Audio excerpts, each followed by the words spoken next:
we have a lot of guys, and certainly, happy that Lawrence got recognized, but recognize all the other things that our players do on and off the field, and proud of these guys.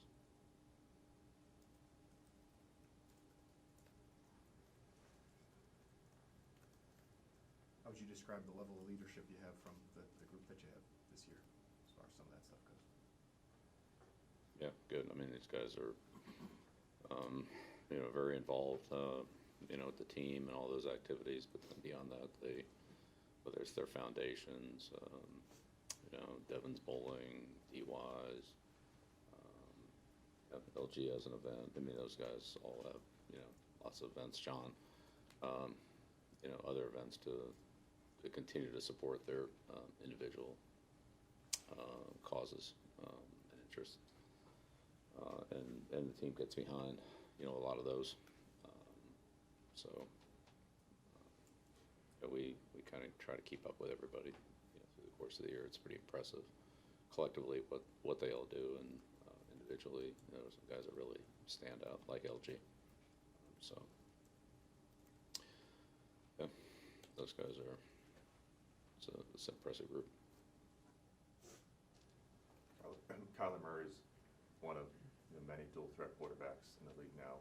What, if anything, makes him unique from some of the other athletic quarterbacks you face? Yeah, he's already got a few records and obviously a lot of production, a couple Pro Bowls and all that, in 3 years. So, yeah, very talented guy, athletic, quick, elusive, fast. Obviously a lot different than a guy like Josh Allen, but productive and athletic, but less size and maybe a little more speed and quickness, that kind of thing. But yeah, tough guy to defend. Extends a lot of plays, and they use him in the quarterback run game. Cliff's used him on that, and I mean, Cliff obviously coached in college, had Mahomes and everything else, so he knows how to use and put pressure on defenses with athletic quarterbacks.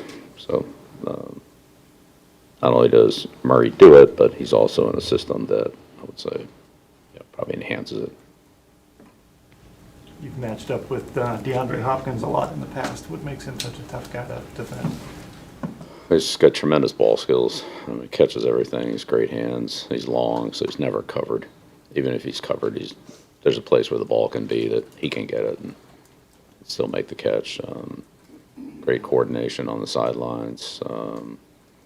And he doesn't really look at, but he's a strong kid. You see him break tackles. He's a strong kid in terms of creating separation on routes, yards after contact. Tough yards like around the goal line, or that extra yard for a first down type of thing. He's a smart football player, very savvy, and let's say his ball skills are at the very elite level of guys that I've seen in this league. He's up there with whoever the top guys are, Chris Carters of the world, and guys like that. I mean, I think he's every bit as good as anybody I've ever coached against. So you're working through some offensive tackle depth issue. I don't know, however you want to call it, in the last game. Any sense as we stand here today that picture might be different for you this week at that spot? Yeah, we'll see, Mike. Yeah, we'll see. Yeah, it's been,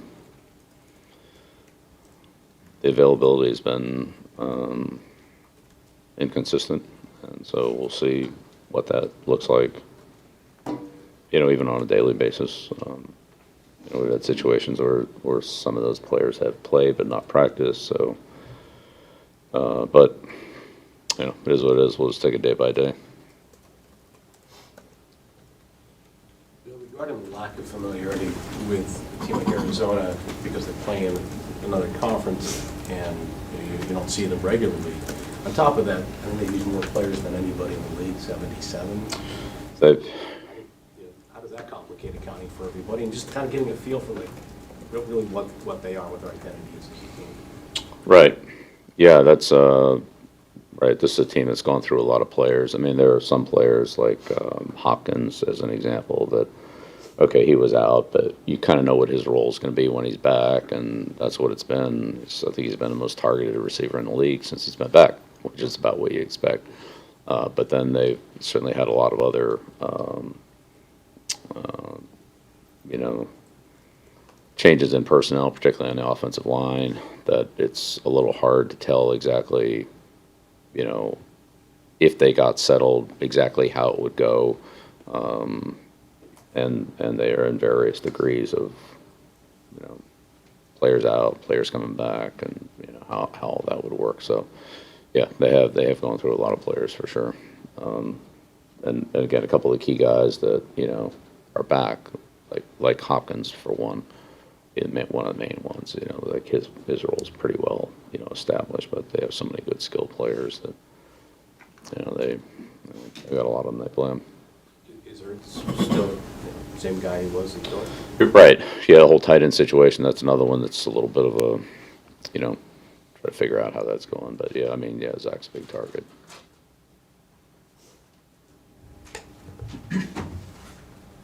Bill, you mentioned the longer week. How has the team and the staff used the extra few days with a game on each end, but also maybe some self-scouting? How do you guys use the extra time? Right, yeah, it's pretty much the same every week. With a little more time, you have a little more time to allocate to the areas that you want to allocate it to, whether that's self-scouting or your opponent or certain situations, sort of situational football, you know, 2-minute red area, third down, goal line, short yardage, special teams, those kind of things. So, so let's say a little bit of a smattering of all those. You know, some of it's just a little bit more than we usually do. Some of it's maybe a little bit more depth into areas that we feel like would help us be more productive. And so we allocate a little bit more into some of those spots.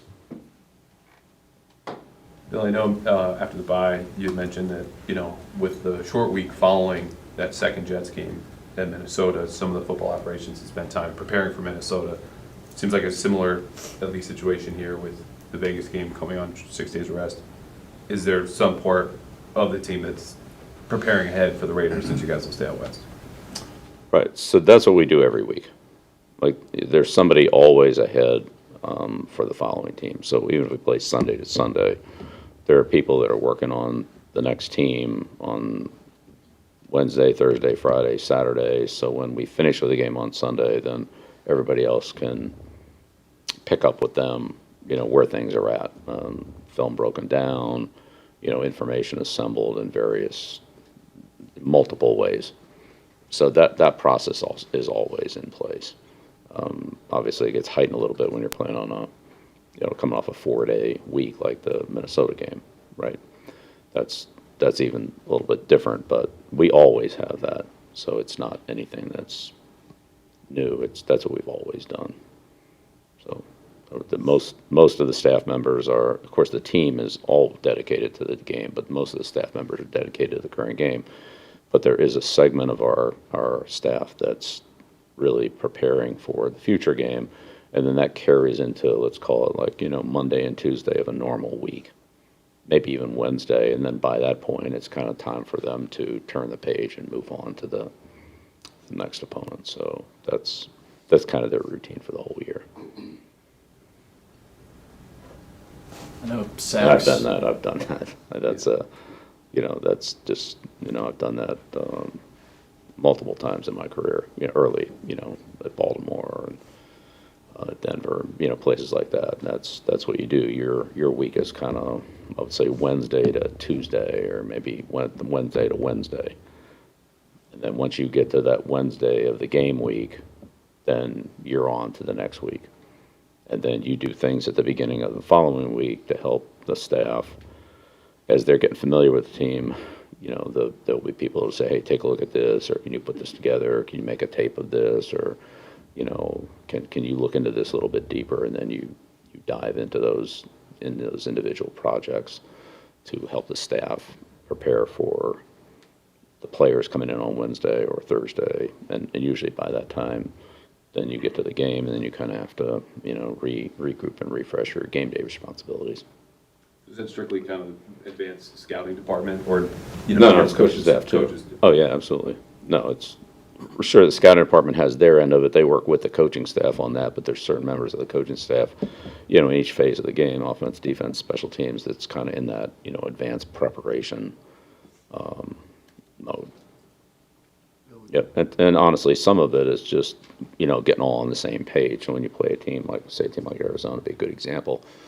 And defensively, they run a lot of different things, right? They run multiple fronts and multiple coverages. They, blitz, I don't know, call it 50% of the time, somewhere in there. And so a lot of it is just, okay, and they play a lot of different people. Like, they have a lot of different personnel groups. So it's kind of, all right, what are we calling this? Like, what is this? So that as we're looking at it individually, you're calling it one thing, I'm calling it something else, somebody else is calling it something else. Like, wait a minute, like, how are we all gonna talk about this so we actually know what we're talking about? Like, that would be a big thing for this week. Same thing with, but again, Arizona is a good example. Some of the plays they run are, not quite the same. Maybe it's, okay, what are we gonna call this play? Is this play really that play, or is this play really, a different play with this little variation to it? And how do we want to present that to the players? Is it a pass? Is it a run pass option? Is it a, what category does it fall into? How do we want to call it, and how do we want to categorize it? And so that part of the week of preparation is very important. So when you actually start working on a team, you're not confused about, and everything's blurred. I'm like, all right, what's this? What's this? This kind of looks like this. This kind of looks like that. Where is this guy? Is he a linebacker? Is he a DB? Is he a defensive end? Is he, like what? Okay, here's, in this package is this, in that package he's that.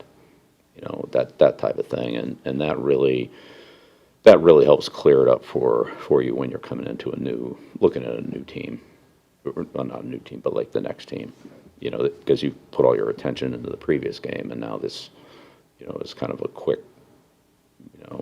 synopsis of, all right, this is what you're looking at here, this is what you're doing. So that's really important as part of the process. Same thing with coverages. They're playing this well against this guy.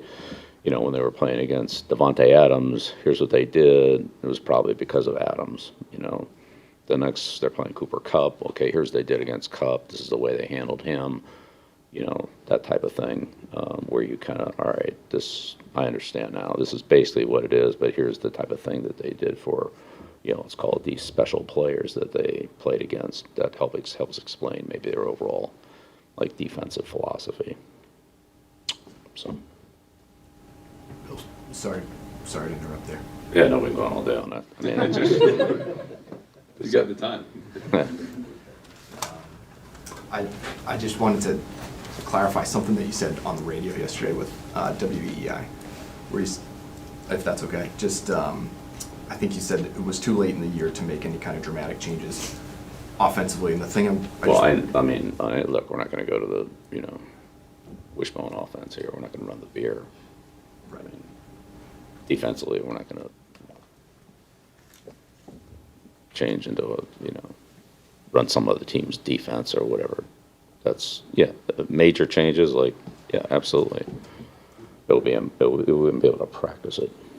would making a change at play caller qualify? Yeah, but again, the system that we have in place, I feel good about. So, which includes the offensive staff, it includes me, it includes, whatever the whole process is. Yeah. On defense, on offense, on special teams.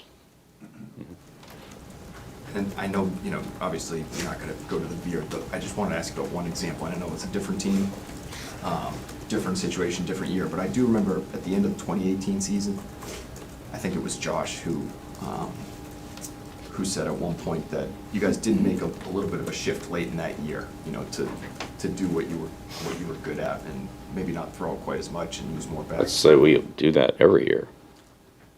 Okay. So what would you call that? Is that just sort of a shift in Well, again, philosophy? we have a pretty, I'd say we have a pretty broad system here in all three phases of the game. That's kind of what we do. We have multiple groups on defense, multiple coverages, multiple fronts. We have, multiples on offense. We have multiples in the kicking game. I mean, you've watched us play. I mean, we have multiple. So there's some things you trim you trim the fat here and move it a little bit over into this direction, or maybe you add a little bit more of something that you feel like is going well. Maybe a player's doing something that, or some part of your offense or defense is doing something that's a little more productive, and maybe you want to add a little bit more to that. So that would just be, let's say, shifting the emphasis. Yeah, we do that every year. I mean, why wouldn't you? You get through whatever it is, 10, 11, 12, 13 games. Certainly know more than you did when maybe your team's changed, or maybe the opponents are going to change, and you need to do something a little bit different. I mean, certainly the weather that we're playing in is different than what we played in September. Like, that in itself, not the next two games, but after that, would almost necessitate some type of change in your thinking from what it would be in September. So, yeah, absolutely. That's always been a part of any team I've ever been on in the National Football League, from Baltimore to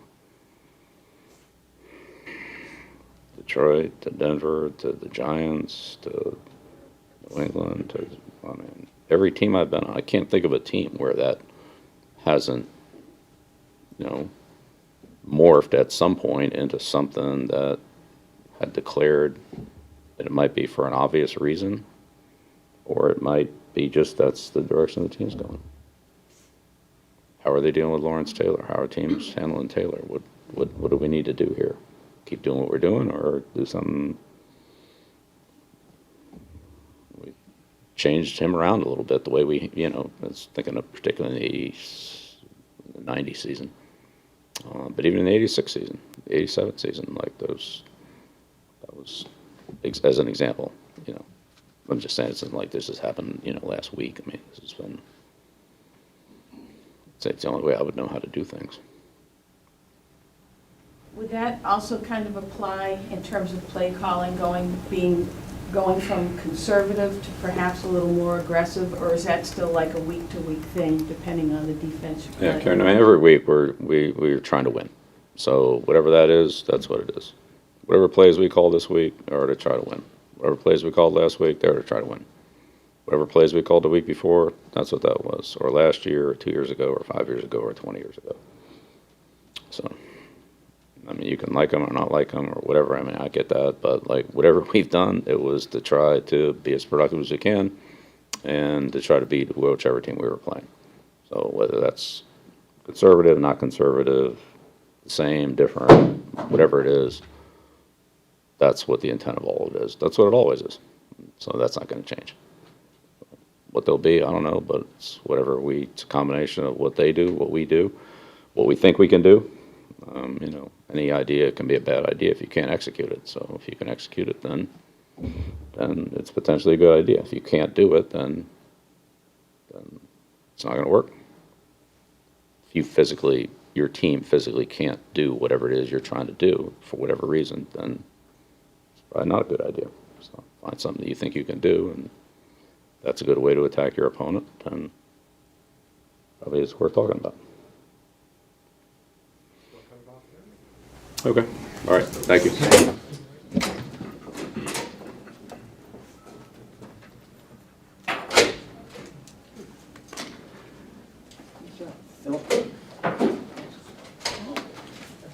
Callahan with the Bob Sosi Award for the question the longest answer. Usually Bob does that as the last question.